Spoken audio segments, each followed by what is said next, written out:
ቤተሰቡን ያስደነገጠው የሩታ ከባድ ውሳኔ። በልጄ በልዑሌ ለመጡብኝ ሁሉ እኔ ምንም መምራት የለኝም። እኔ እናቱ ነኝ፣ የምፈለግኩትን ማድረግ እችላለሁ። እንደስተዛሬው ዝም ብዬ እነሱን በሰላምና በፍቅር ማናገር ሳይሆን ጉዳዩን ወደ ሕግ ነው የምወስደዋለች። ሄርሜላ በጣም ፈራች። ሕግ ቦታማ ከወሰደችን መልሼ አብርሃምን አጠዋለሁ አለች። የመጣ ልጅ ተመልሶ መኮብለሉ አይቀርም። ሕግ የልጁ አባት መሆኑን ጠንቅቆ እንግዲህ ያው ሁሉም ነገር ሲታወቅ የሩታ ውሳኔም አብርሃምን እንዲጠጋት ወይንም ወደ ራሷ ህይወት እንዲመለስ አይደለም፣ ግን ልጇን አብረው እንዲያሳድጉ ትፈልግ ነበር። ሁለቱ ግን ተመካክረው ደግሞ ሩታን ጎተው አብረው ለመኖር ወስነዋል ማለት ነው። ያንን ሁሉ ሩታ ታውቃለች።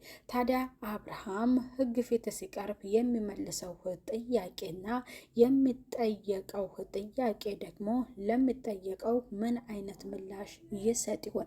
ምክንያቱም የልጅ አባት እስከሆነ ድረስ በሚስቱ ላይ ወይም የሚስቱን 80 ሳይቀድ ሌላ ሚስት ማግባቱ ተገቢ ነው ወይ?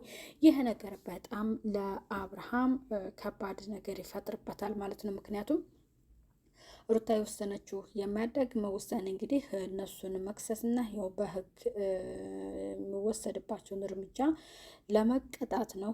አብርሃም ደግሞ ቅጣቱ ይቅርብኝ አብረን ልጃችን እናሳድግ ብሎ ሊወስን ይችላል። ያን ጊዜ ደግሞ የተማመነችው ሄርሜላ በአብርሃም የተማመነችው ልጅ ከአሁን በፊት የወደቀችው በሱ ፍቅር የምትብሰለሰለው እና ምንም ቢላት ምንም እሱን የምትወደው ልጅ ደግሞ እሷ ልትጎዳ ትችላለች ማለት ነው ቤተሰብ። ምክንያቱም አብርሃም አሁን የሚነገረው ነገር ለሚጠየቀው ጥያቄ ምላሽ ሲሰጥ አማራጭ ኖሯል። በዛ አማራጭ ደግሞ ሄርሜላ ቀሪ ልትሆን ትችላለች ማለት ነው። የሩታ ውሳኔስ ደግሞ እሺ ብላ አብራ ትሆን ይሆን ወይንስ ልጁን ብቻ ለማየት ነው እኔ እሱን የምፈልገው ብላ ይህንን ትወስን ይሆን ወይ? ሰላም ጤና ይስጥልኝ። ወደ የተከበራችሁ የቻናል ተከታታዮች ቤተሰብ በሙሉ በያላችሁበት ሰላማችሁ ይብዛልኝ። ለቻናሉ አዲስ የሆናችሁ ቤተሰብ የሆናችሁ እንዲሁም ቪዲዮ ላይክ እና ሼር በማድረግ እስከ መጨረሻው ተከታተሉ ትላለሁ። ሩታ ያሰበችው ነገር አለ በልጇ ጉዳይ። ምክንያቱም ልጇን የወሰዱት ያው ጠይቃለች። ያም እሱን ለመያዣሽ አብርሃምን ለመያዝ የነገረሽ ወይንም እሱ ያቀረበልሽ ሀሳብ ሊሆን ይችላል። አንቺ ሁሉ ነገር እንደምታደርጊ እኔ አልጠራጠርም። በቃ አድርጊ ከተባለሽ እሱ ያለሽን ነገር ገደልም ቢሆን ትገቢያታለሽ ነው ያለችው ሩታ። ስለዚህ እኔ እሱ እኔ ቤት ነው ያለው አለች። እሱን አላሸውም፣ እኔ ቤት ነው ያለው፣ ግን ልጅሽ ምን ያደርግልኛል? ባልየውን ይዘሽ ልጁን ቢያመጣ ልቀበል ምትይ ነው ሄርሜላ ማለት ነው እዚጋ። ስለዚህ ሩታ የወሰነችው ውሳኔ እንግዲህ ቡዜንም ይመለከታል። ለቡዜም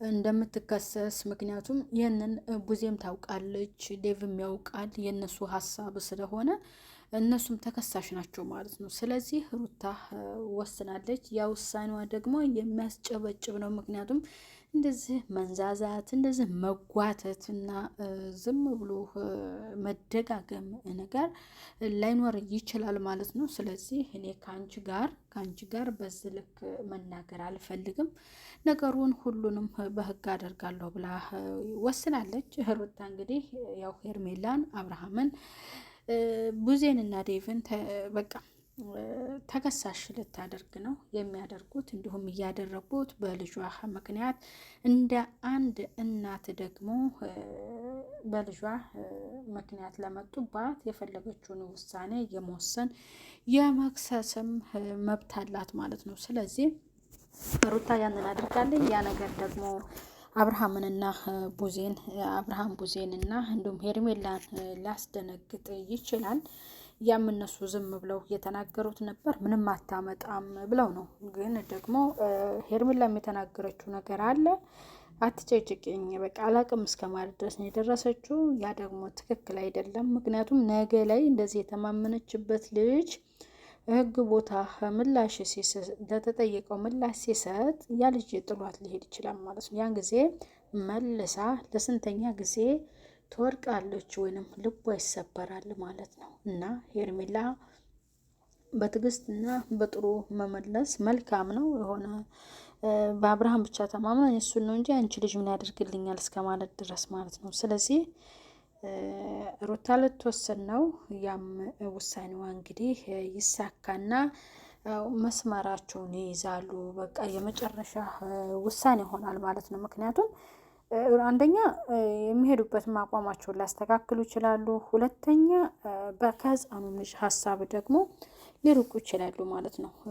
በህፃን ልጅ እንደዚህ መሰራቱ ተገቢ ባይሆንም ደስ አይለም ማለት ነው። ስለዚህ ዴቭም ቡዜም ሌሎችም ተጠያቂ ይሆናሉ።